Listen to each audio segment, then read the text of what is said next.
It was a warm summer evening in New York City, and the lights of Manhattan glowed just a little brighter. Not because of the skyline or the usual Friday night buzz, but because Wendy Williams, the queen of daytime talk, was celebrating her 61st birthday. And for the first time in a long time, she looked genuinely radiant. All smiles. All glam. All Wendy. Stepping out into the city that made her a household name, she was met with flashes of cameras, cheers from passers-by, and the joyful hum of friends waiting to embrace her. This wasn't just a birthday, it felt like a reclamation draped in a bold, skin-bearing animal print mini dress that turned every head on the sidewalk. Wendy made her entrance into Tucci, an upscale Manhattan restaurant, like only she could. She paired the look with white sneakers, classic Wendy comfort, an oversized black handbag, enormous shades shielding her eyes, and of course, that unmistakable pinky-purple lipstick that's become her signature. But it wasn't just the look that stopped people in their tracks, it was her grin. That wide, sparkling smile that hasn't been seen often in recent years. It was back. And it spoke volumes. In a brief video as she made her way to her birthday gathering, Wendy didn't just say she was doing well, she radiated it. The tone in her voice, the bounce in her step, the energy around her, it was all different. She confirmed it herself. Her birthday, she said, was going fabulously.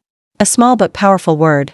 Because for someone who's been through the storm of public scrutiny, health battles, legal warfare, and the painful loss of control over her own life, that word meant everything. Inside the restaurant, the celebration continued.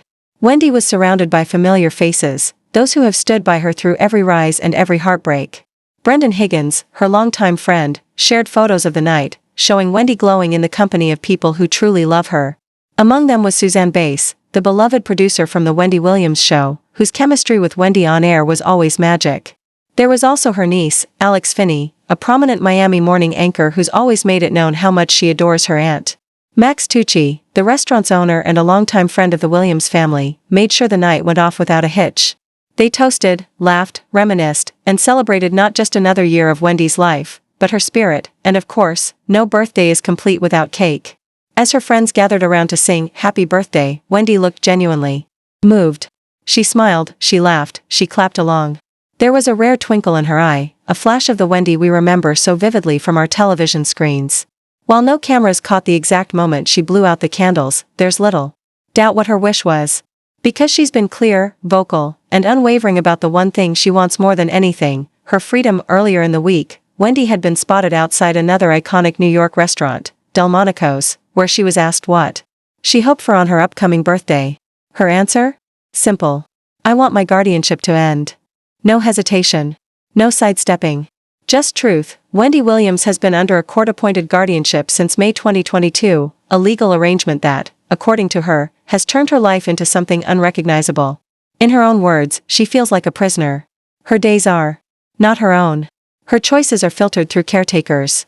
Her finances, her whereabouts, even her communication, controlled.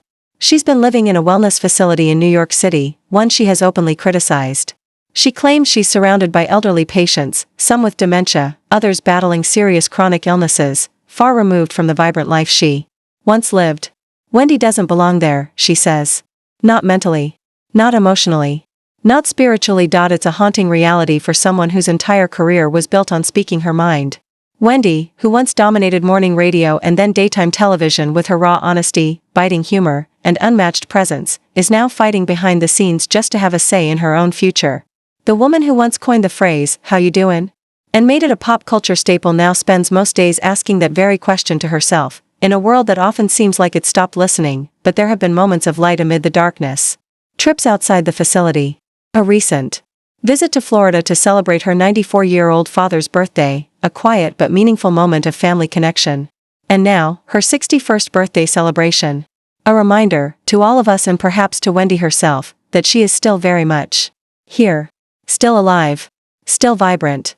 Still fighting. This latest appearance was a powerful visual statement. That short, sultry dress, that signature lipstick, the way she held her chin up and owned the night, this wasn't just fashion. It was defiance. A reclaiming of identity. Wendy has never fit neatly into anyone's box. She's been brash, complicated, unfiltered, and unapologetically herself. And that same spirit, bruised but not broken, was evident on her birthday night. You could feel it in every photo. You could hear it in her voice. She wants out. And more than that, she deserves to be out. Her struggle, documented recently in the Tubi special TMZ Presents, Saving Wendy, has struck a chord with fans. The documentary pulled back the curtain on what has really been going on behind closed doors, the isolation, the restrictions, and the deep emotional toll this guardianship has taken on her. While Wendy has battled health issues, including lymphedema and Graves' disease, those close to her insist that she's lucid, aware, and capable of making decisions. They say what she needs isn't confinement, it's compassion, and so, this birthday wasn't just a party.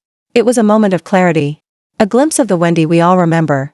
Not just the TV host with the gossip scoop and the fabulous wigs, but the woman, the fighter, the aunt, the friend, the survivor. Turning 61, for Wendy Williams, wasn't just another candle on the cake. It was a defiant stand in the face of a system that has stripped her of agency. It was a joyful middle finger to those who've doubted her recovery.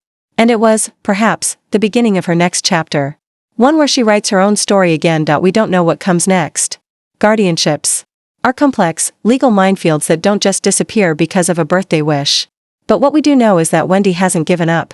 And seeing her all smiles, surrounded by people who love her, wearing a dress that screamed confidence and self-love, was the clearest sign yet that the old Wendy, the real Wendy, is still in there, waiting to break free. So here's to you, Wendy, for reminding us that even in the darkest chapters, we can still have fabulous nights. We can still smile. We can still wear what we want and say what we mean.